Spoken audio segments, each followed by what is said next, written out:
More than 3.3 million people have lost their lives to COVID-19 this year, more deaths than from HIV, malaria, and tuberculosis combined in 2020. And still, COVID-19 continues to claim around 50,000 lives every week.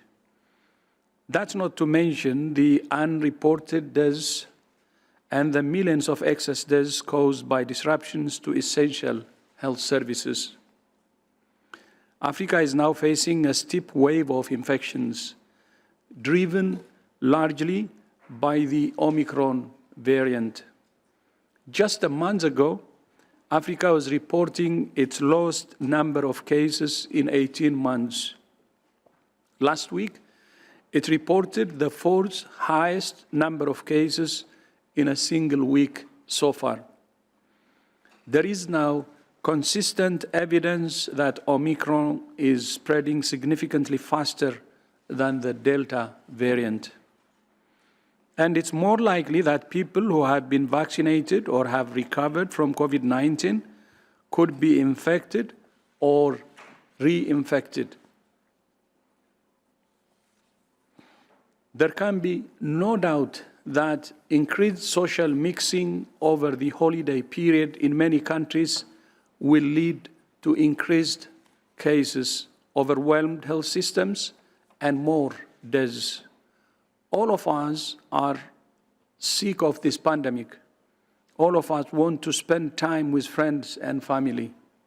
All of us want to get back to normal.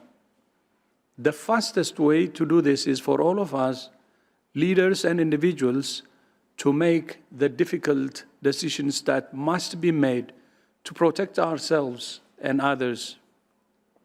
In some cases, that will mean canceling or delaying events, just as we have had to cancel the reception we plan to have with you today.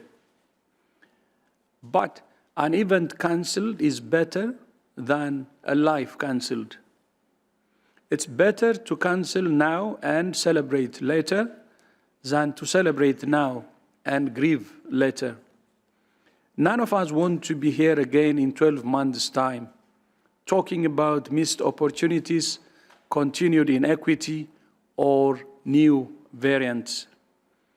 If we are to end the pandemic in the coming year, we must end inequity by ensuring 70% of the population of every country is vaccinated by the middle of next year.